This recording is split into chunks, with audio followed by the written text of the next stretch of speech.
Thank you.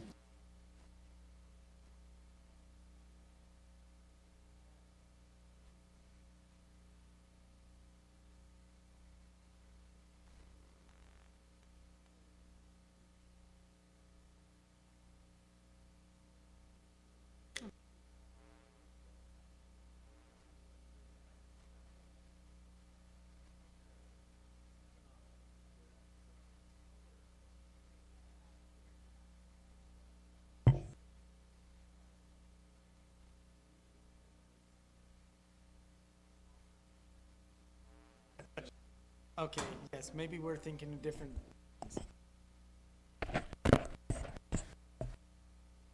Fantastic. Yes.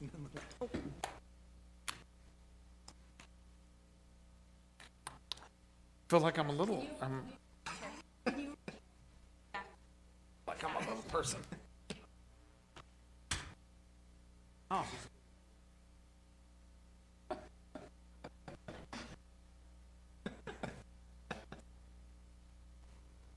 Have the very good. Are we at time? Very good. I'll use that gavel because it makes the meeting feel more official. We'd like to welcome everybody to the Board of Commissioners for Washington County, and thank you all for attending, and also those who might be joining us via Zoom. At the start of our meeting, we're privileged to have Michael Cruz from the Unitarian Universal Fellowship and also from our Interfaith Council, who is here via Zoom to offer our invocation. After our invocation, we're pleasure to have our Vice Commander, Terry Dunn, from American Legion Post 90 and retired U.S. Army Vietnam veteran. Thank you very much for your service.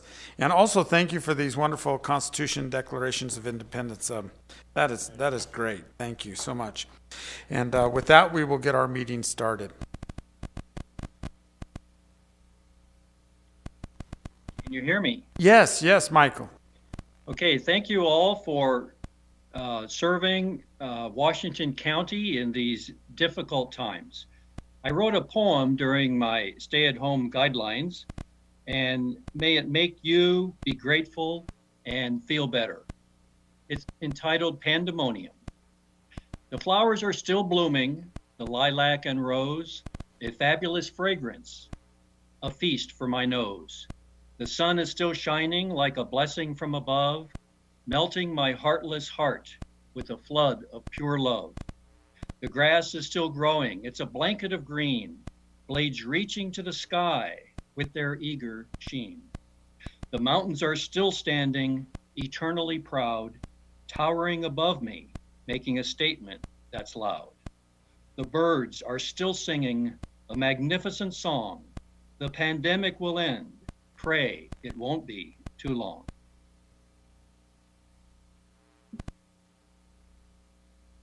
Thank you. I needed Awesome. that. That was very well. Thank you. That was a great prayer. Well said.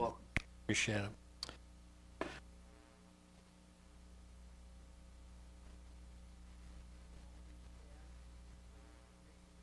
Country, follow me in the Pledge of Allegiance. Pledge allegiance to the flag, United States of America, and to the republic for which it stands, under God.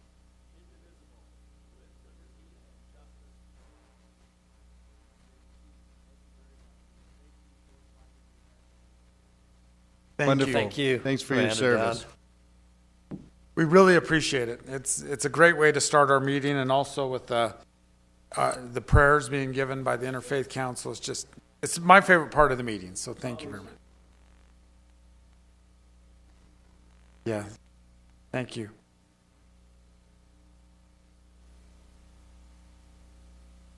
Thank you very much for everything you do.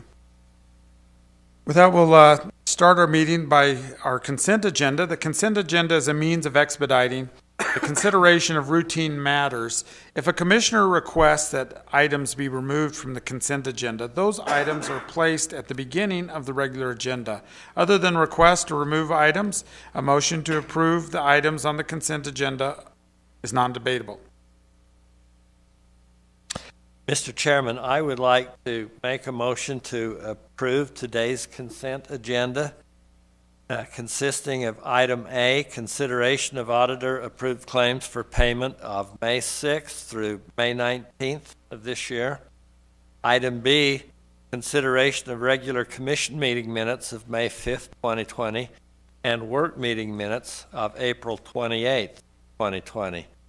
Item C, consideration of administrative adjustments for real property. Item D, consideration of administrative adjustments for personal property. Item E, consideration of application for property tax abatements. And item F, consideration of applications for settlement or deferral of property taxes, of which there are 3. Have a motion on the consent agenda? Do I have a Second. We have a motion and a second on the consent agenda. All those in favor say aye. Aye. Aye, the motion carries. On our regular agenda today, our item 1 is consideration of purchase requests. Ray? It's good to see you. Face to face? Hey, and Yes. alive. I am. Those first couple meetings were very lonely to some degree, having you were. not here, so I didn't like it, but whatever. thank you. Yes. Guess we do what we got to do. Okay. The first couple I have here are for emergency services, and everything is grant funded. The first one we have is from the Bomb Squad grant. This is for a total of 42 packs for a total of $21,358.60. These are like medical packs to carry supplies in. The next one is for portable radios, and this is actually a regional asset for Iron County coming out of the grant, and that's for $16,800. The next one we have is for a block wall on the side of the Harmony building at Legacy Park. In this building, the Legacy Park crew has actually saved us some money by pouring the footings themselves. So the company is just coming in to build the wall, and that's a total of $11,367. The next couple are for the Rose Department, and these are both affiliated with their summer chipping projects. And the first one is for the chips themselves for Pine Valley and Old Highway 91 for a total of $105,200. And the second one is for crack sealing in Pine Valley, and this is for a total of $24,950. And then, unless there's any questions, that's all I have. Very good. Any discussion on the purchase requests? Or? I'll make a motion that we approve those purchase requests has been read into the minutes by. I'll second. We have a motion and a second to approve the purchase requests. All those in favor say aye. Aye. Aye, the motion passes. Our next item is emergency service report. Sheriff Corey Pulsifer, is he joining us via Zoom or Jason, or are we going to skip that item? Well, we got Mr. Whipple here. Do you know? Why don't you, I think you can do a super job, and you can tell us about what happened last night as well. I think I passed you just as the fire was starting. I thought I saw Jason. On the road? No, I think you were already set up at Tokerville, right? Oh, probably. Yeah. Blocking traffic. It was as the fire started. So You weren't dragging a chain, were you? no, the fire was it was going. Well, I know that they've been busy out there, and I can't speak to everything that's been going on at the sheriff's office, but I know that the search and rescue has been busy. We picked up another couple this week, another one today. So our numbers are getting up there. We're on track to really probably have our busiest year for search and rescue again. So they've been really, really busy. The big news part is the fire yesterday, which ended up being about 780 acres burned. They had all kinds of resources there from all over the county. About every department had a brush truck there. Some had multiple vehicles. We had a VTAC, which is a large aircraft, like a 737. I'm not sure if that's right, but one of those large aircraft that dumped a couple loads on there. We had a seat aircraft and a heavy helicopter that were all working the fire along with ground crews. And that was locally commanded by Hurricane, so they did a great job in getting that taken care of. Last night, it was all pretty much under control last night, and no growth during the night and today. So still there mopping up things and getting that all wrapped up. There were some structures that were destroyed or damaged. None of them were being lived in, so most of them were either outbuildings or abandoned houses. Was that a part of the fire that came down? Are those the structures that belong to the Washington County Water Conservancy District? I'm not sure who they belong to. Because they talked about burning them down, I think, so Yeah. Maybe nature did it for you. Maybe we need to reopen the investigation. Maybe send part of our bill to Zach Renstrom at the Water District. Do you have a source for the fire that you can talk about? I don't know. I honestly don't know what they've come up with. I know that they have some information and they're working pretty hard on those, but I can't. Interesting.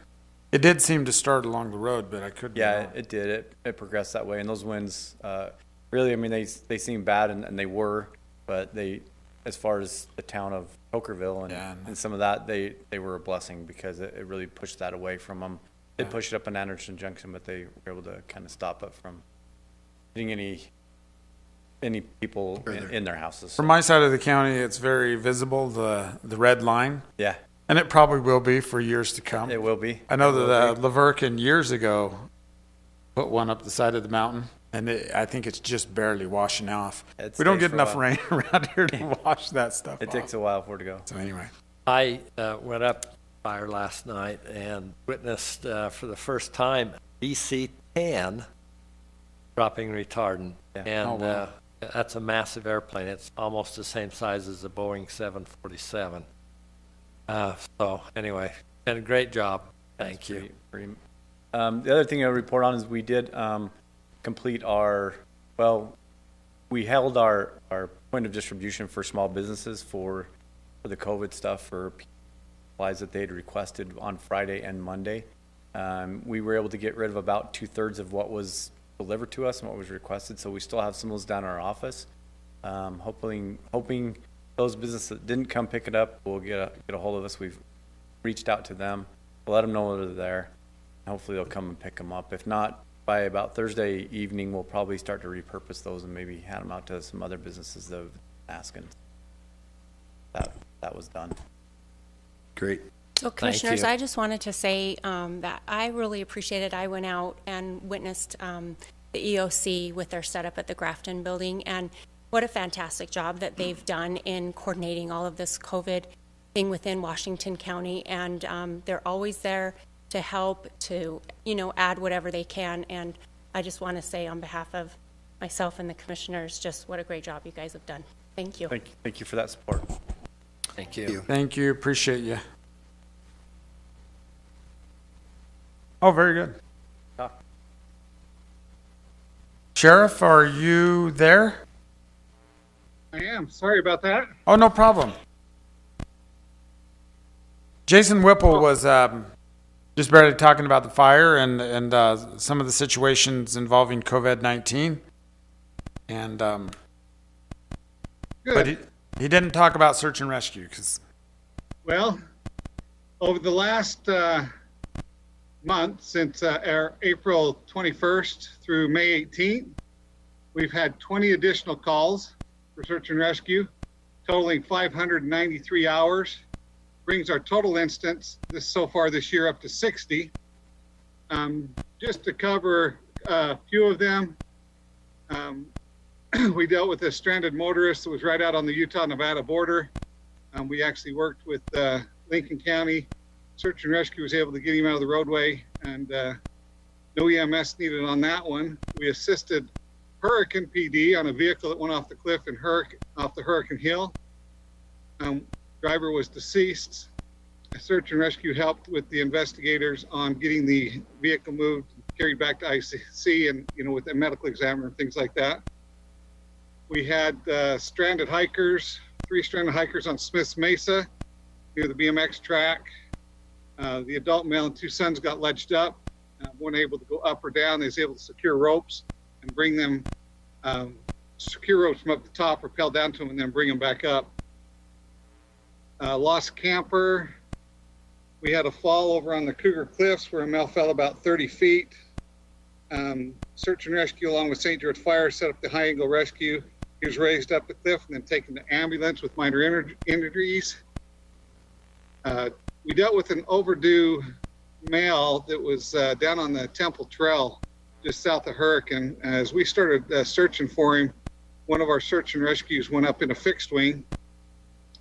He was actually able to spot the vehicle from the air, and we realized it was in Arizona, so we contacted Mojave County, and at their request, they said, just go ahead and rescue him and help us get it taken care of, because it would take several hours for their people to get up there, so we continued with that. We had the injured female that was jumping off the cliffs at Gunlock at the falls.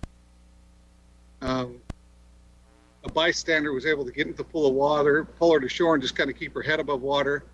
So search and rescue along with our SAR EMS got to the subject, treated her, set up a high angle raise, lifted her up out of that pool, and then she was carried to Life Flight and was transported by Life Flight to DRMC.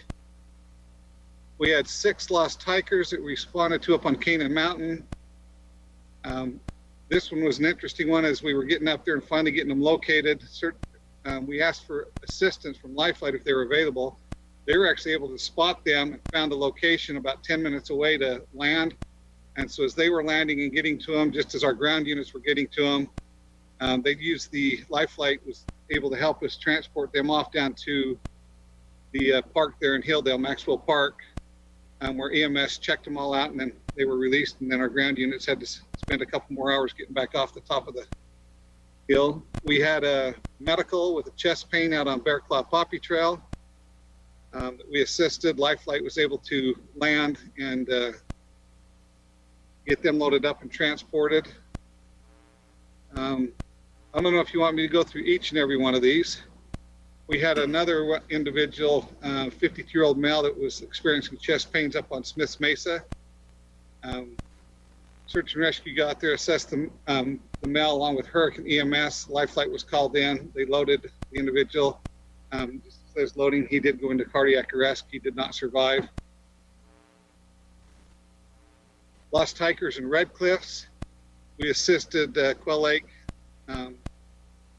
with a boat that sunk. Dive team went out, used the lift bags to help lift that boat, and then State Parks was able to tow it to the docks to get the thing out of the water. We dealt with a missing person that was then located down in Beaver Dam Wash. This individual had been missing for approximately 6 days. He was found deceased. We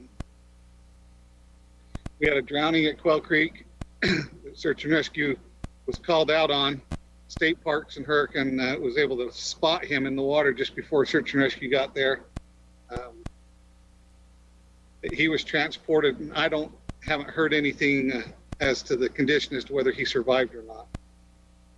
We've had stranded UTV that slid off, was hanging over a cliff south of Santa Clara, and another vehicle that was off the Black Rock Road going down towards the Virgin River that their four-wheel drive went out of their vehicle, and as they tried to back down a hill that they couldn't climb without the four-wheel drive, the vehicle started sliding sideways, and they were kind of close to tipping over. So search and rescue responded out, was able to help them get the vehicle back into the roadway and get them back to the top of the hill. So it's been busy. There's lots of people recreating throughout the entire county, and definitely keeping us busy. Sheriff, thank you, and thank those volunteers. As you describe some of those incidences, I just think of kind of what it would be like to be in those situations, and just the comfort that you and the search and rescue teams bring to people that are just really in the peril of their lives. And so thank you. Please pass our appreciation on to your teams. I'll do that. And I just got a message that the drowning individual there did not survive from Quell Creek on that drowning. Thank you, Sheriff. Thank you. Appreciate you. Thanks.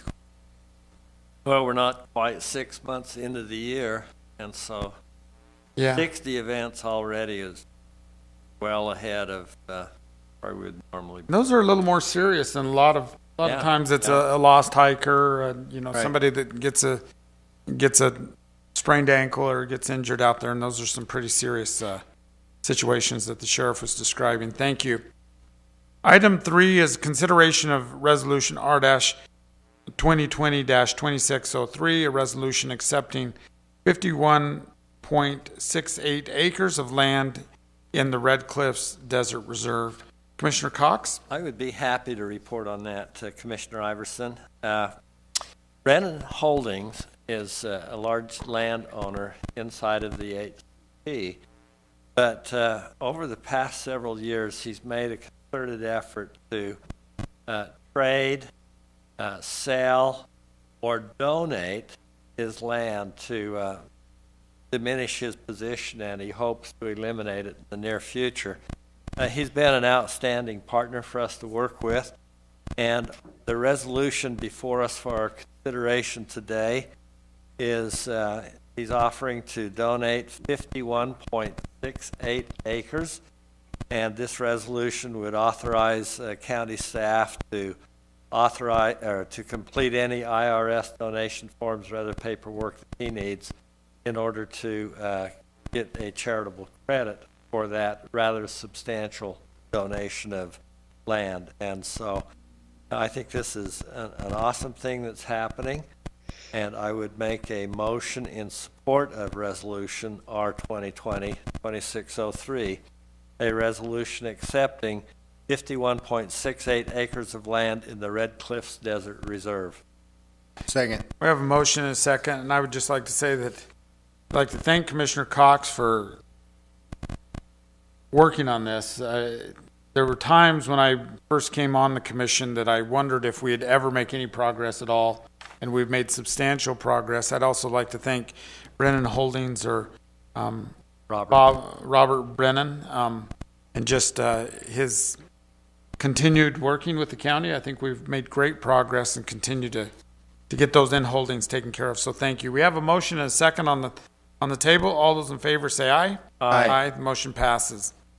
Item 4, consideration of resolution R-2020-2604, a resolution approving 2 interlocal cooperative agreements to provide support to Washington County in hosting for Ironman events. And do we have Brittany? Is that who I see there? Brittany, are you going to give a report on this resolution? Hello, Commissioners. Yes, I'd be happy to. I would say it's good to see you, but unfortunately, I only see Brittany on the screen. Just the name, right? Yeah. Yeah. So as you know, we entered into another 5-year agreement with the Ironman organization. And with that, it's necessary for us to draft and enter into new interlocal agreements with all of the communities that are affected by Ironman in one way or another. So these are 2 of the interlocal agreements, one with Santa Clara and one with Ivans, outlining what services they provide to us and what services we provide to them. As you can see, it's about an 8-page document, and there will be several more of these to come as they get drafted. Very good. You know, it's so refreshing to have something that doesn't have COVID-19 on it. We can just simply talk about a new and glorious and bright future. So Absolutely. Very good. Chair, I move that we adopt the resolution number R-2020-2604, approving the 2 interlocal cooperation agreements to provide support to Washington County in hosting for Ironman events. And I'll second the motion. We have a motion and a second. All those in favor say aye. Aye. The motion passes. Consideration of resolution R-2020-2605, a resolution approving a notice of grant and agreement award from the U.S. Department of Agriculture, Natural Resource Conservation Service for the Santa Clara Watershed Improvement Project. Ron Whitehead, I have you down here. This is a little different than our normal NRCS funds we're working with. They're for emergency watershed protection. This is for a watershed plan amendment. Oh. So it's available anywhere in the Santa Clara drainage, and we've got 3 specific areas we're going to look into to see what we can come up with: Diamond Valley, Dameron Valley, and Santa Clara River drainage itself coming down Gunlock and through the Shivwood. So this is a planning grant to Yes. basically go through and take a look at those watersheds and what possibly would put them at risk and what could improve them? Is that kind of what it is? Yes, and this is fully funded by the federal this time, so we have no match on this. Very Nice. Mr. Chairman, fully funded sounds good. I'd Yes. make a motion in support of Resolution R 2020-2605, a resolution approving a notice of grant, an agreement award for the U.S. Department of Agricultural Natural Resources Conservation Service for the Santa Clara Watershed Improvement Project. Second. Motion is second. All those in favor say aye. Aye. Motion passes. You know, I think planning like this is very important. Watersheds are so critical, and often we kind of overlook them when we start talking about land management, start talking about Endangered Species Act and fire and different things. And for me, I always try to make the argument, in our state especially, we need to always be thinking about our watersheds, because other land management practices that we either do or don't do, for example, fuel loads and fire, put all of that watershed at risk. And so it's a planning document that I think is critical, especially for a state as dry as ours. So our next item is the commissioner's report. Well, I'd just like to stress that Chair, you and with Commissioner Cox's leadership, months ago, the county was already looking at things which would impact our budget. And even though we approved some spending in necessary areas, and we will yet, I mean, we're still running a jail, the county has not shut down throughout this whole event. Now, somebody might say, well, what about the libraries? That was a specific event, but for the impact of various departments and offices, we've maintained the ability to serve the public. And I think that is noteworthy, as well as the fact that through Commissioner Cox's prior leadership and yours too, Chair, we've looked at budgets, and Jim Hafen, our clerk auditor, keeps us on track. Anyway, I just applaud those efforts and look forward to not only staying open, but maybe being leaner and tougher as we go forward. You know, and I'm one that always looks at the bottle, and I don't see it half empty. I see it 2/3 full right here. But even with our library, there was kind of a bright moment there, because we've been migrating more and more of our collection to electronic, an electronic collection that people can check out a virtual book, and then it's automatic. You don't even have to take it back to the library. It checks itself back in after the period of time. And so that stayed open throughout this whole period of time, and I think it gave more exposure to that new service and that new technology that we're embracing, that I believe is going to lead the way for us as technology has shown it can play a major role in our response with COVID. I attended a meeting today that would have otherwise required me to go to Salt Lake City. It was a JPAC meeting, but able to zoom in on that. And so I'm kind of hopeful, although I missed some of the in-person meetings. I'd almost like to see 2 out of 3 be virtual, and every so often you rub shoulders. But it's great where technology is taking us, and I think COVID has bootstrapped that up a little bit. Definitely. I'd like to join both of you in just thanking our county staff. You know, this is kind of a tough time. Everybody's been there and just been willing to do what had to be done to serve the public, and I just I appreciate them, and kind of some of them had stress, but they still came to work and just did a great job. I just I say this over and over again, but it's an honor to serve the people of Washington County, and it's very fortunate to work with just some of the greatest staff ever that work for Washington County. I just can't say enough about how they perform their job day in and day out, and just do a great job at this county. So I'd like to let them know how much I appreciate them. So, well, with that, we're going to go ahead and gavel this meeting to a close, and wish everybody well. Thank you.